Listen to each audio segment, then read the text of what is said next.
Hi, ako si Bon, working student at kung interesado ka sa aking buhay, tara samahan mo ako for today's video. Mabenta naman ngayong araw guys, pero nga short kami ngayong araw guys. Kulang nga yung pera namin guys pang remit guys, tapos wala pa kaming tinubo.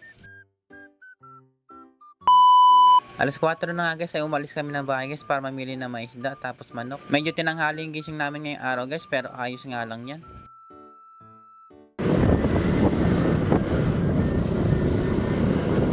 Nandito na pala kami guys sa phase 1 bagong silang guys, tapos kumuha kami ng 5 pirasong manok. Grabe guys, 124 nga lang pala kilo dito ng manok guys, kaya sulit na sulit guys.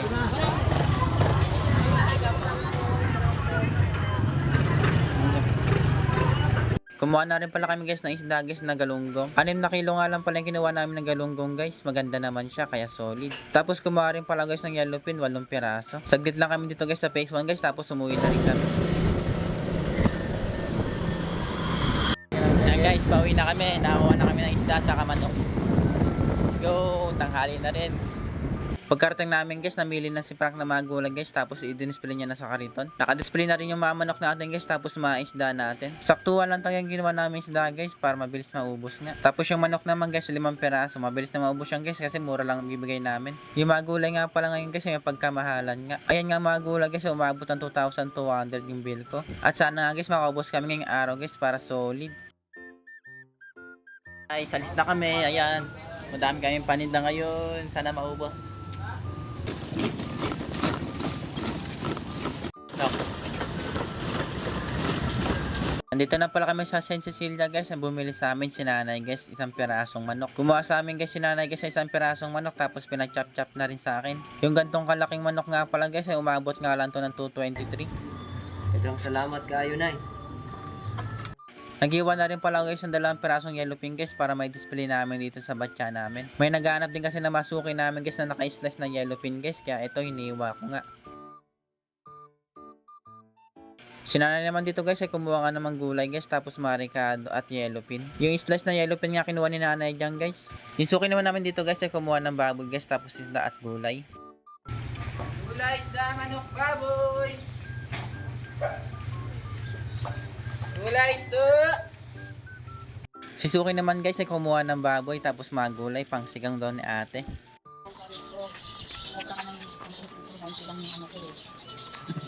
Sobra yung... Singin mo sa akin, 150 yung singin mo sa akin, dapat 140 lang kasi Sila Suki naman dito guys kumuha ng galunggong at pinalinis na rin kay Frank guys para hindi na maglilinis sila ate. Ang bentahan nga pala namin guys ng galunggong guys ay 240 pesos per kilo. Dito naman guys ay maraming kumuha yung suki namin guys. May mga gulay, isda at manok. Halos maubos na yung manok namin dito guys kasi ang dami nilang kinuha na manok. Bagong suki naman namin dito guys ay kumuha ng 2 pirasong yellowfin pang iyaw doon ni ate. Isang suki din namin dito guys, kumuha ng galunggong guys. At yung matira pala namin ng manok guys ay kinuha na ni ate guys para wala na kami matinda na manok. At binigyan na namin ng mura guys, tapos binigyan pa namin ng discount si ate.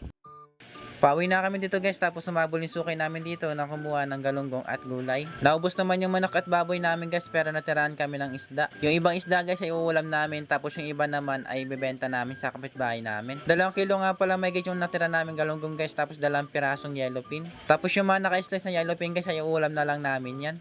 Tinotal ko na pala guys yung mga remittance namin ngayong araw guys, tapos yung tubo namin. Ayun nga guys, na-short kami ngayong araw guys, tapos konti lang tubo namin. Hindi ko alam guys ba't na-short kami ngayong araw guys, ang benta lang pala namin 4.7. So ayun lang guys, bawi na lang kami next time guys. Hanggang dito na lang yung video natin. Maraming salamat, kita kasi next video.